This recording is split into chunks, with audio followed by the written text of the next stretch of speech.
So, welcome along to this interview with Simon Beck from Care Home Marketing Expert, and I'm delighted to welcome today Adam Sibley, who's written an excellent book called Unbreakable Bond about his experiences with his mum with early onset dementia. So, welcome today, Adam. How are you? Very well, thank you. How are you, Simon? I'm good, thanks. Good. Very glad to have you on board. Very happy to do be this here. interview.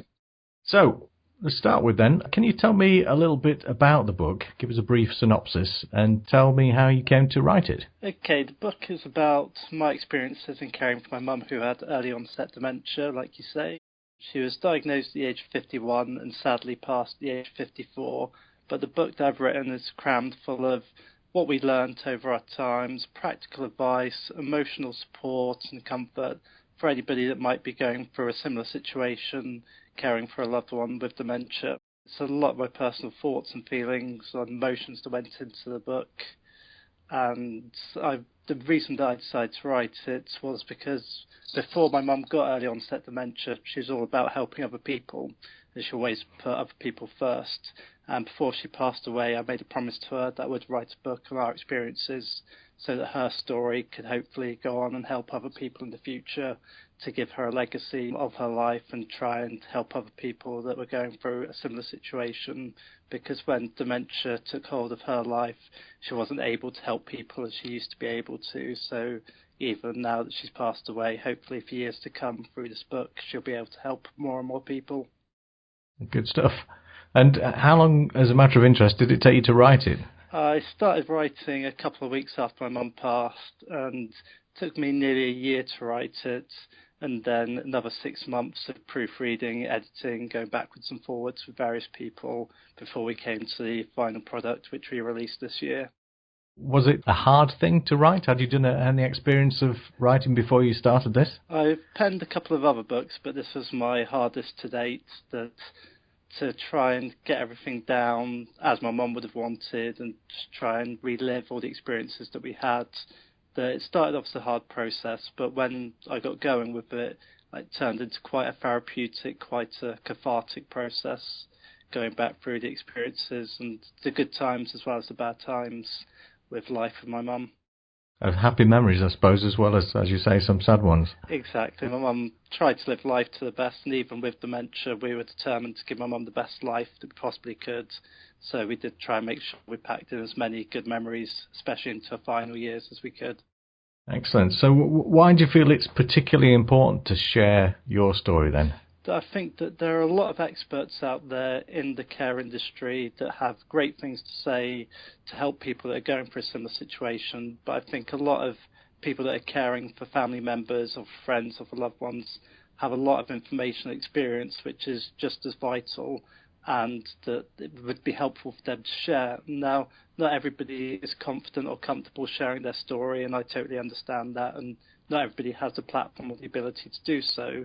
But because I felt led that I had the capability of doing it, and I'm an okay writer, I think I'm half decent, I thought that this was something that I could do, not just for my mum, but for carers out there, because I think there are a lot of carers who aren't getting paid, who are doing a great job and who are experts, and their stories could help other people. So if by me sharing my story, I could help others, encourage others to share theirs, then that'd be another benefit to the book if that was to happen. Okay. Can I ask you about when your mum was first diagnosed with dementia? Did you find it difficult yourself at that point to find information about it? Luckily, because I'm quite internet savvy, I was on Google searching for lots of information, but I found the opposite. That I found there's a bit of an overload of information, and I remember going to a doctor's about it and getting given 6 or 7 leaflets, sending me in 6 or 7 different places, because dementia, as well as being a terrible illness, is a big industry, and there's lots of people out there who are wanting to help and advise, and it's just trying to find the right path for you in amongst everybody else that's trying to help you or get your attention. As you say, it is a big industry, and there are actually a lot of books, as you mentioned, available that relate to the subject of dementia. So what do you think is particularly different about your story?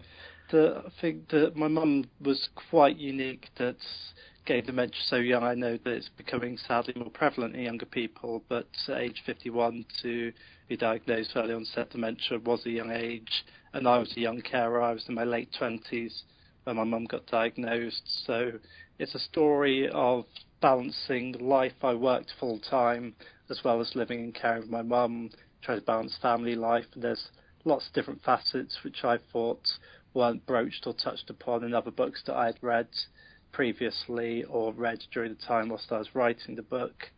That it's, as well as that, like I said, it's pulled more of the emotional side and dealing with the emotional issues of loss, of feeling isolated, of feeling angry, and all these things you go through. And the book is hopefully will help people process a lot of their emotions, thoughts and feelings that are very common in people that are affected by dementia when somebody in their family gets it.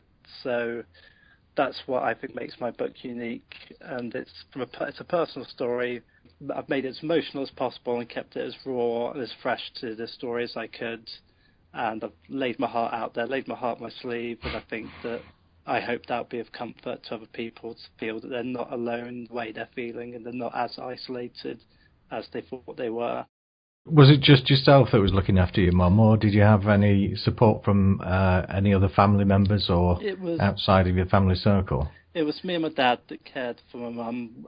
Come the latter time last year, that we had carers part-time that helped in the house, and they came in to help before my mum went to hospital for the last 3 weeks of her life when she sadly passed. We had friends drop in, but it's very hard for people that don't have the knowledge that we do of the situation, and I think people struggle to make allowances for it or know how to behave or how to help, because if somebody's got a physical disability, like say if they're in a wheelchair or have a broken leg or something, people can see that quite easily and make allowances, and there are practical and easy ways to help. However, with somebody with a mental illness or with dementia, that because they can't see it, it's a lot harder for them to know how to react. So I think some people felt not scared but didn't feel comfortable or didn't know the right words or how to act in that situation, which stopped. We had one or two people that were really, really good to us and kept in touch and were really positive, but I think Mum lost a lot of friends of her life when she contacted dementia because people just sadly didn't know how to interact and stayed away, rather than just trying their best interacting and letting us help them keeping that friendship with my mum.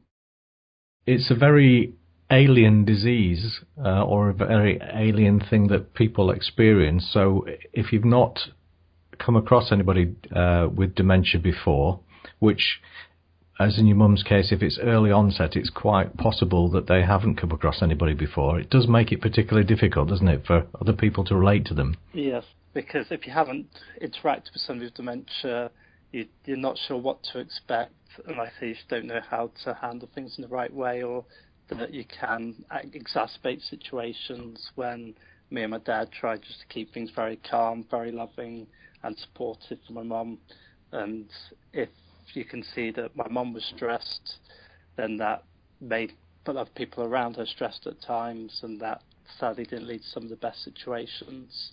But you can tell people that you meet that are aware of dementia or have experienced it through somebody they know, and the way they handled my mum, and that my mum was superb. So how does the book focus on the emotional side of caring for family carers then? I talk a lot about my relationship. My mum was my best friend growing up. She gave everything for me and my brothers, and she put her life on hold for us. And then when you have that tighter bond with your parents, to go from being the son that you depend on your mum for a lot of things, even as an adult, you still look up to your mum for advice and support.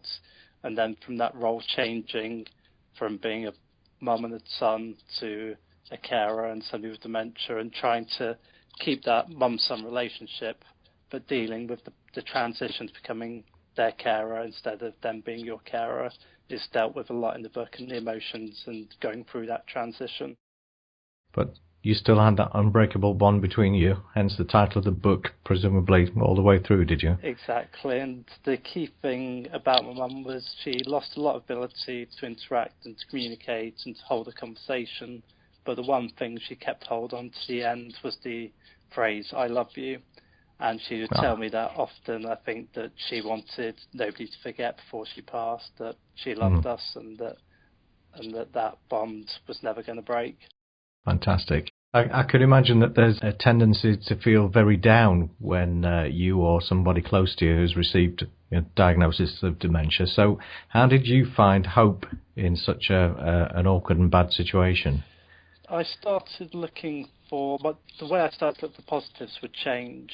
And if you have big goals for what you want to achieve in a day, or progress you want to see from somebody with dementia, that sadly they probably won't be able to meet those goals that you have for them, and that you so want them to become better that everything that's negative, it really impacts you. So that's the mentality that I was in when I started caring. But as I went along with caring, that I would, instead of trying to set goals, I would look, see what happened in the day, and then after the end of the day try and look at the positive things that happened instead of dwelling on the negatives. So if my mum smiled during the day, I would see that as a big positive.